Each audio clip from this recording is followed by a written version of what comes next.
friends, how you all doing? Welcome back to the Irons United channel, and it's time for another opposition report. I'm your boy Dan, aka Fandango, and this is the show where I talk to you about our opposition for the current weekend's fixtures the day before the game. Before I crack on with that though, my friends, if you haven't seen this week's preview, I suggest you go and check it out. The link is above right now. We had Dave from Talking Wolves, or better known as Dave Azzopardi in the Football Manager community. He attended the show with Rich and Luke. They talked all things West Ham, Wolves, debated how they thought the game was going to go, and it was a really good watch this week. I suggest you go and check that out. I'd just like to thank Dave for attending the show as well and getting involved. It's so nice to be getting opposition fans to get a completely different perspective and opinion on how they think the game's going to go as well. But opposition report time. It's time for me to talk about Wolverhampton Wanderers. I don't have as much knowledge on this club, I will be completely honest. They've been down in the Championship for a few seasons now. I know a lot about most Premier League teams, but when a newly promoted team comes up, I have to delve into the archives and find out a little bit of information. As far as the two teams are concerned though, since they faced off in the Premier League, they've faced off against each other 4 times in Premier League history. West Ham slightly the upper hand in this one. 2 wins to them, 1 to Wolverhampton Wanderers, and there's a draw thrown in there as well. The last time they met was way back in 2011 when West Ham was still at the Boleyn ground, and it was a 2-0 win to the Hammers on the day. So maybe that's a good omen considering we've got them at home this weekend.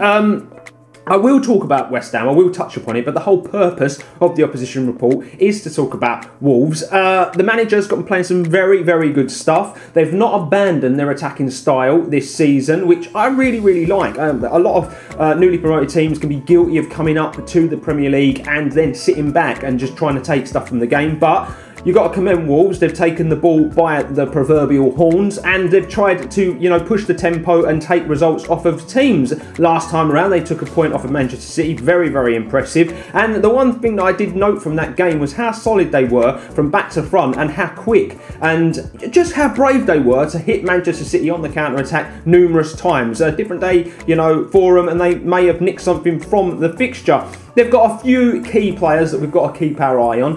The 2 centre midfield partnership in Moutinho and Neves are really building a solid partnership in there. Obviously, Neves is the more defensive-minded side of that midfield too, but they both support each other. If a player does manage to get past, say, Moutinho, Neves comes in and covers, and vice versa. And it's quite a difficult midfield to break down. And the same can be said that when they're attacking, I've noticed that with Wolves, a lot of stuff goes through the midfield too. Moutinho was the one that supplied the cross for Bolly last weekend for Wolves to get the goal, even if it was a handball. It was a brilliant cross by him, and they really do complement each other lovely. And a lot of people are saying that it's a bit of a Portuguese revolution there, but at the end of the day, he's going to make the most of the tools that are handed to you, and Wolves have taken it and run with it. I think that maybe their goalkeeper is a little bit suspect. He's an area for me that West Ham really should exploit.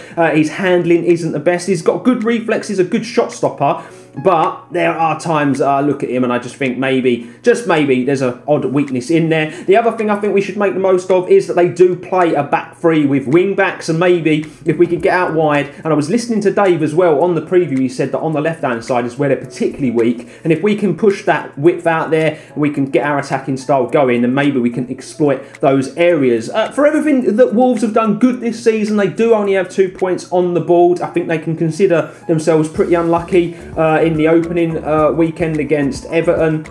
Had a lot of chances, couldn't see them off though. Everton went down to 10 men, and I think that maybe Wolves should have pushed the pace a little bit more. I think that's something that West Ham might be able to exploit, but that was week 1. Was really impressed with them against Leicester, even though they got nothing from it. They did it the woodwork a number of times, and that was the game I kind of watched, and I thought that we could be in for a really hard time of it when they do, come and visit. West Ham's defence is really struggling at the moment, especially with crosses and balls in the air, and Jimenez looks a real handful, so that's an area that we're going to have to make sure that we, get that man marked up, and whoever plays in defence has to make sure they're keeping an eye on that, and the movement from the players out wide, and Neves and Moutinho. They've done well, but to only have 2 points at this point, I'm sure there was a little bit of disappointment in there for the Wolves fans and the Wolves faithful, but last week probably would have made up for it. West Ham, obviously, we have no points on the board. We've only got ourselves to blame, really, conceding 9 goals in 3 games. We're going to have to be a lot more solid at the back, but where do I think we can hurt Wolves? Wolves, I've already mentioned the left-hand side, but I'm really basing that on the knowledge of a Wolves fan.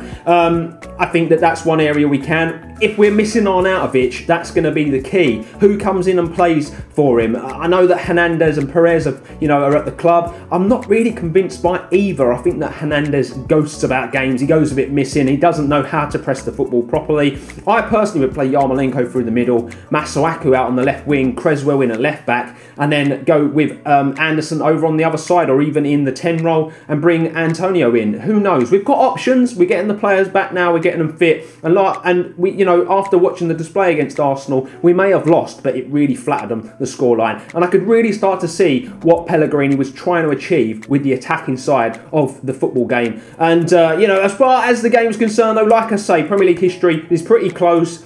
I think Wolves will be disappointed to only have 2 points on the board, but they are very, very impressive.